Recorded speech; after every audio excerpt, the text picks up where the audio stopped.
शेतकऱ्याला पूर्णतः वाऱ्यावर सोडले। शेतकऱ्यांची संपूर्णतः कर्जमाफी देतो म्हणून सांगितलं आणि आता समिती नेमत बसले।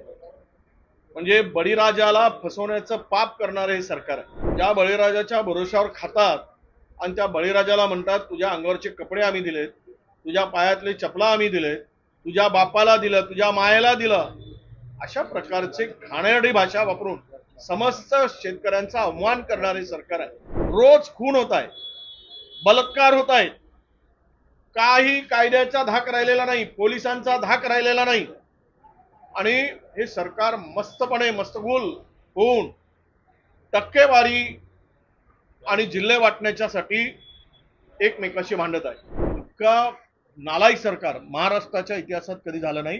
हे सरकार अशा पद्धतीचं सरकार आपल्याला बघायला मिळत आहे। महाराष्ट्रामध्ये अनेक विषयाच्या संदर्भात उद्याच्या अधिवेशनाच्या संदर्भात आमचे विरोधी पक्षनेते आणि आदित्यजींनी बऱ्याच गोष्टी सांगितल्या। 2-3 गोष्टीवर महत्त्वाचा विषय असा आहे की शेतकऱ्याला पूर्णतः वाऱ्यावर सोडले। शेतकऱ्यांची संपूर्णतः कर्जमाफी देतो म्हणून सांगितलं आणि आता समिती नेमत बसले।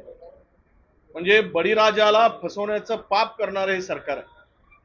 ज्या बळीराजाच्या भरोशावर खातात आणि त्या बळीराजाला म्हणतात तुझ्या अंगावरचे कपडे आम्ही दिलेत, तुझ्या पायातले चपला आम्ही दिलेत, तुझ्या बापाला दिलं, तुझ्या मायेला दिलं, अशा प्रकारचे घाणेरडी भाषा वापरून समस्त शेतकऱ्यांचा अपमान करणारे सरकार आहे। की खरं तर हे वक्तव्य माजी मंत्री असलेल्या लोणीकरांनी केलं आणि या संदर्भातली पुढची भूमिका आमची काय राहील ते आम्ही ठरवू। पण अशा मनोवृत्तीच्या, विकृत मनोवृत्तीच्या विचार असलेल्या सरकारच्या चहापाण्याला जायचं का? राज्यातली कायदा सुव्यवस्था पूर्णतः उद्ध्वस्त झालेली आहे। रोज खून होत आहे, बलात्कार होत आहेत, काही कायद्याचा धाक राहिलेला नाही, पोलिसांचा धाक राहिलेला नाही आणि हे सरकार मस्तपणे मस्तगुल होऊन टक्केवारी आणि जिल्हे वाटण्याच्यासाठी एकमेकाशी भांडत आहे। वाट्यावरून भांडणं सुरू झालेली आहेत तिघांची आणि वाटा मिळवण्यासाठी कुठल्याही स्तरावर जाण्याची मानसिकता यांची दिसते आहे। म्हणजे एकमेकाच्या खात्यावर निधीवर डोळा ठेवू नयेत, हे डोळ्यात ठेवून यासाठी आहेत की यांना डोळा मारून घ्यायचा आहे म्हणून एक दुसऱ्याच्या खात्यावर, यांना जनतेच्या कामावर डोळा ठेवायचा, जनतेच्या प्रश्नावर यांचा डोळा नाही आहे। यांचा डोळा कुठे आहे तर निधीवर डोळा आहे। अधिकाधिक निधी मिळवायचा आणि त्यातून आपली टक्केवारी काढायची। आपल्याला माहित असेल की महाराष्ट्रामध्ये अवकाळी पाऊस मोठ्या प्रमाणात आला आणि त्यामध्ये प्रचंड नुकसान झालं। 2 वर्षापासून 1 रुपयाही शेतकऱ्याला मिळालेला नाही। या सगळ्या नैसर्गिक आपत्तीमध्ये झालेल्या नुकसानीचे पैसेच मिळत नाही आणि मग अशा सरकारच्या चहापाण्याला काय जायचं आम्ही? ज्यांना महिलांचं संरक्षण करता येत नाही, ज्यांना कायदा सुव्यवस्था नीटपणे हाताळता येत नाही, ज्या भ्रष्टाचारामुळे प्रचंड अखंड बुडालेलं हे सरकार आहे। तुम्हाला माहित असेल की सुप्रीम कोर्टाच्या निर्णयानंतर 3,000 कोटी रुपयेचा भ्रष्टाचार त्या ठिकाणी झालेला दिसून आला। म्हणजे 3,000 कोटी रुपये त्याच्यावर ब्रक काढायलाही तयार नाही। इथे कुठलंही काम पैसे दिल्याशिवाय होत नाही। खालून वरपर्यंत निधी मिळवायची असेल तरी टक्केवारी मोजावी लागते, तरच मंत्रालयातून पैसे सोडले जातात।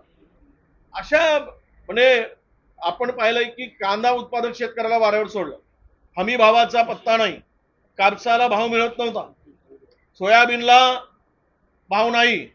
या मधातल्या पावसानं दडी मारल्यामुळे कापसावर वाणी नावाची किडी आली आणि ते प्रचंड उगवलेलं कोंब फस्त करून गेली। कुठलेही पंचनामे नाही किंवा मदतीचा त्यामध्ये कुठेही प्रावधान नाही। म्हणून अशा या सगळ्या अनेक प्रश्न आहेत की ज्यामध्ये या सरकारने सत्तेवर आल्यानंतर जनतेला वाऱ्यावर सोडलंय, बेरोजगारांना वाऱ्यावर सोडलंय, अनेक निर्णय फिरवलेत, खाजगी कंत्राटी पद्धतीनं ज्या कंपन्यांना काम दिलं होतं त्याला स्थगिती दिली, परत ते काम पुन्हा सुरू केलं आणि सगळ्या बेरोजगारांची फसगत चालली। प्रचंड मोठ्या प्रमाणावर कंत्राटीकरणाचं काम सुरू झालं। ज्या राज्यामध्ये पोलीस, महिला, अधिकारी सुद्धा सत्ताधाऱ्यांच्या पुढे सुरक्षित नाहीत, तिचा सुद्धा विनयभंग केला जातो. म्हणजे इथपर्यंत हिंमत या सगळ्यांची गेलेली आहे. म्हणून आम्ही या चहा पाण्याच्या कार्यक्रमावर बहिष्कार टाकायचं ठरवलं आहे. अनेक मुद्दे आहेत, तुम्हाला त्याचं निवेदन सगळ्यांना त्यानंतर मिळणारच आहे. पण इतका नालायक सरकार महाराष्ट्राच्या इतिहासात कधी झालं नाही. हे सरकार, अशा पद्धतीचं सरकार आपल्याला बघायला मिळत आहे. सोशल मीडियाच्या भाऊ गर्दीत विश्वासार्हतेने चकाकणारे नाव म्हणजे लेट्सअप मराठी. सगळ्यांना, सगळ्या नागरिकांना ती स्पीच, ती लेट्सअप वरील मुलाखती म्हणजे विचारांचा खजिना. त्यानंतरच्या निवडणुकीमध्ये मला सोडून गेले. बातम्या केवळ वस्तुस्थिती सांगणाऱ्या, न प्रोपगंडा, फक्त जनतेचा अजेंडा. क्योंकि आने वाला कल जाने वाला है, जाने वाला कल आने वाला है. राजकारण, मनोरंजन असो की क्रीडा क्षेत्र, महाराष्ट्राची स्पंदने संवेदनशीलतेने टिपणारे माध्यम म्हणजे लेट्सअप मराठी. जगासोबत एक पाऊल पुढे राहण्यासाठी लेट्सअपचे ॲप, सोशल मीडिया आणि वेबसाईट सोबत कनेक्टेड रहा.